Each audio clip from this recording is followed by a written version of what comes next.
Every gardener dreams of a garden that requires less work but produces more fertility, yet few realize that the secret lies in what grows while they're resting in winter. For generations, homesteaders relied on cover crops to armor their soil through the cold months, suppress weeds, and enrich the garden without turning a single spade. The right combination of plants sown in late fall can do all this, setting up your beds for a vigorous spring. By understanding timing, plant ratios, and the simple chop and drop technique, you can transform bare, vulnerable soil into living, fertile armor while keeping labor minimal and costs near zero. The power of a 3-plant cover crop mix comes from balance and synergy. The 3 plants that form the backbone of this winter defense are rye, clover, and vetch. Rye establishes quickly, grows tall, and forms a dense mat of roots and shoots that suppresses winter weeds and protects the soil from erosion. Clover fixes nitrogen, enriching the soil naturally and attracting beneficial insects that overwinter in its foliage. Vetch acts as a companion nitrogen fixer and produces tendrils that weave into the soil, adding organic matter and further crowding out weeds. The combination of these 3 creates a living, breathing blanket that improves soil texture and fertility while minimizing maintenance.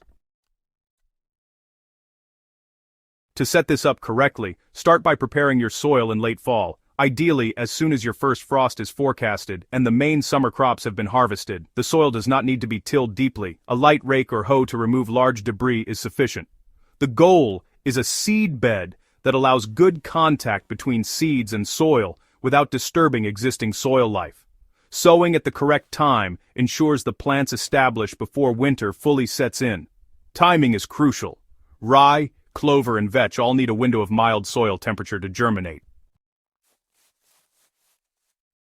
For most temperate regions, sowing from late October to early November works best. Scatter the rye seeds first at roughly 30 to 40 pounds per acre, or the equivalent in smaller garden plots, ensuring an even coverage. Next, sow clover at about 8 to 10 pounds per acre. Sow vetch at 15 to 20 pounds per acre. In a backyard garden, this translates to roughly a handful of each per square meter, adjusted based on your planting area. Mixing the clover and vetch with a small amount of soil or compost before broadcasting can help seeds make contact and improve germination.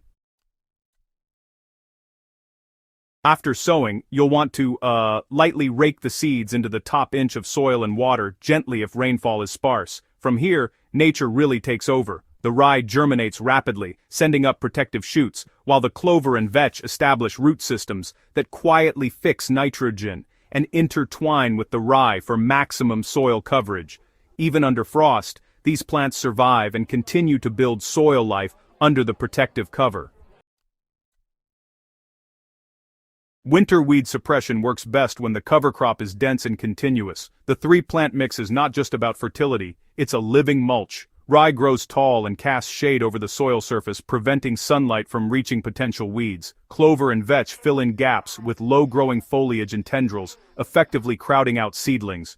By late winter, what would otherwise be a patchy, weedy bed is now a thick, uniform mat of greenery. This mat not only reduces labor in spring but also prevents erosion from winter rains, keeping topsoil and nutrients in place. The chop and drop technique converts cover crops into immediate organic matter. When spring arrives and soil temperatures rise, the best way to use this winter armor is with the chop and drop method. Using a scythe, sickle, or even garden shears, you just cut the rye. Sower kjøsquangesor outdoor bak for fernar overdain endoms van voer bents. Then sower dead down to ground level. Leave the biomass in place rather than pulling it out or composting it separately.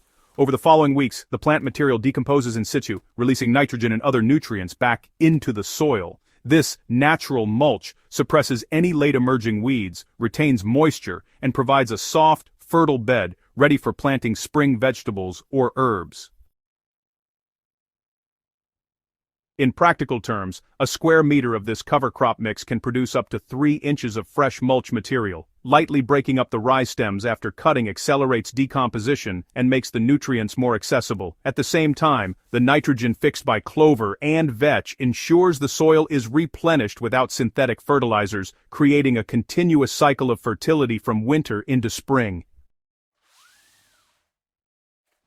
Each year, adjusting the proportions slightly based on results can improve performance. If rye dominates and clover struggles, increase the clover seeding rate slightly the next fall. If vetch fails to establish, consider inoculating seeds with rhizobia bacteria before sowing to enhance nitrogen fixation. The goal is a resilient, adaptive cover crop that continues to protect soil, fix nutrients, and suppress weeds year after year. Over time, this practice improves soil structure, organic matter content, and microbial activity, creating a self-sustaining system.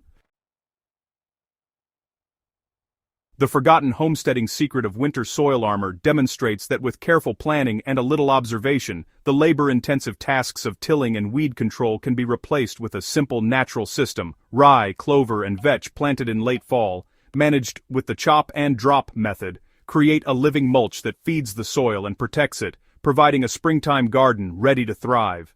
If this guide inspires you to fortify your beds with winter cover crops and embrace the wisdom of old-world gardeners, subscribe to Gentle Herb Living and share this video with fellow gardeners.